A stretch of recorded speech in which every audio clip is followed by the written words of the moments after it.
Pinabulaanan ng Office of the Transport Cooperative ang pahayag ng Ibon Foundation na magmamahalang pasahe sa modern jeep kapag tuluyan itong tumakbo 100% sa buong bansa. Habang issue ng korupsyon sa PUVMP na ispaimbestigahan sa Kongreso ni Speaker Martin Romualdez. Handa umanong dumalo sa gagawing pagdinig. May balitang A to Z si Kim Salinas. Wawasan lang niya ang kabuhayan mismo ng ating mga tsuper, ng ating mga konduktor at ng buong transport sector na siya sanang magbibigay sa atin ng pampublikong transport service. Naniniwala ang Ibon Foundation na magkakaroon ng malaking problema sa mass transportation kapag nawala na sa mga lansangan ang traditional jeepney. Nagbabala rin ng grupo na posibleng pumalo sa ang pasahe sa modern jeep kapag ito na ang naging bagong hari ng kalsada. Bagay na agad namang pinabulaanan ng Office of the Transport Cooperative ng DOTR.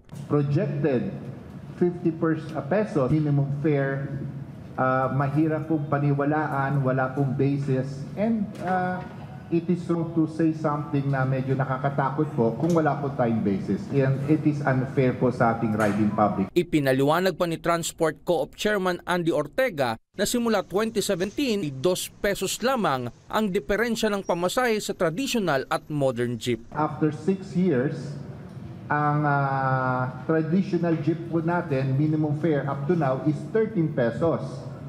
At ang modern jeepney is 15 pesos.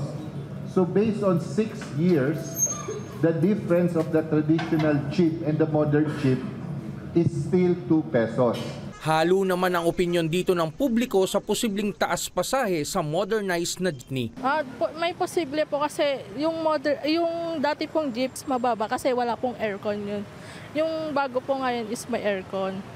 Hindi po, depende po yun, sir.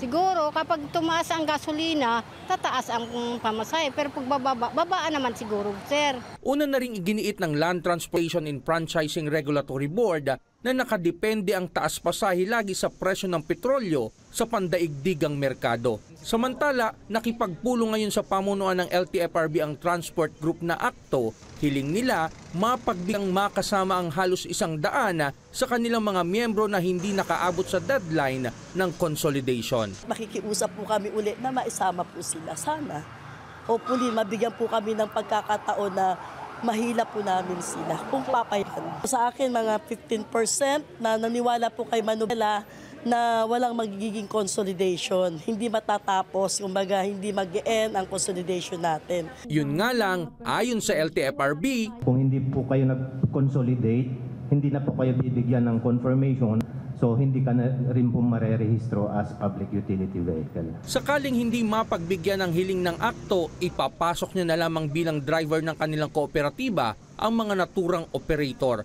Sa gitna ng issue, hiniling ni House Speaker Martin Romualdez na paimbestigahan ang umano'y aligasyon ng korupsyon sa naturang PUB Modernization Program. Hiling rin niya sa DOTR na magsagawa muli sila ng review at mapalawig pa ang implementasyon nito. Pero ayon sa ahensya, Punta po muli kami doon to answer ano po yung mga accusations. We always work together with Congress. Lahat po ng issues that are raised to Congress, we appreciate, we discuss, and sa totoo lang po, we come up with solutions. Simula kahapon, January 4, nasa 70% na ang bilang ng mga PUJ consolidated habang 76% naman sa mga U-Express. Para sa Balitang A to Z, Kim Salinas.